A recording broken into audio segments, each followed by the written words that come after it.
Magandang hapon! Kumusta po? Narito po ulit ang update natin para sa lagay ng ating panahon.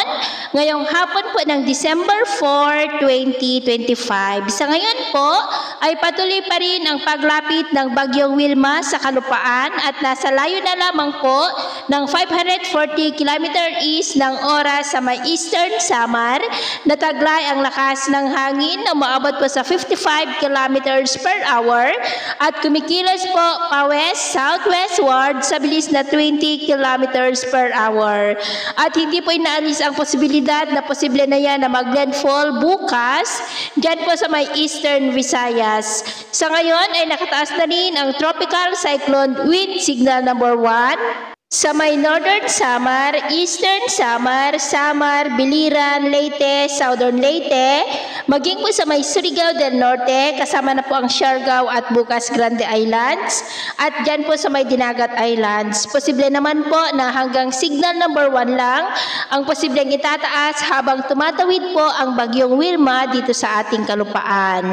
At sa nalalabing bahagi naman po ng ating bansa dahil sa amihan, trough ng bagyo at mga localized thunderstorm ay nakakaranas pa rin po ng maulap na kalangitan with isolated rains ang ilang bahagi ng Cordillera, Bicol Region, Calapan, Panay Island, Negros, Cebu, Bohol, Leyte, maging sa may Cagayan Valley, nalalabing bahagi ng Samar Island, Caraga, Davao Region, Sorsogon, Northern Mindanao, Zamboanga Peninsula at Sulu Archipelago. At mamayang gabi po, may mga isolated rains pa rin sa ilang bahagi ng ating bansa, lalo na po sa malaking bahagi ng Visayas.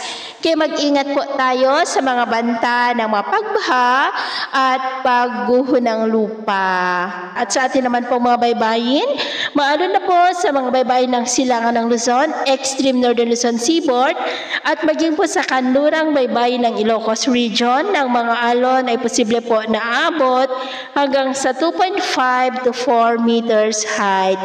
Kaya hanggat maaari po ay iwasan na muna natin ang papalaot dyan sa mga may kulay pula para po mas makaiwas sa mga sakunang pangkaragatan. So ito lang latest update natin sa araw na ito. Ako po muli si James na nagsasabing sa kahit ano pagsubok po na darating sa ating buhay, wag po tayong mawawalan ng pag-asa. Thank you and God bless!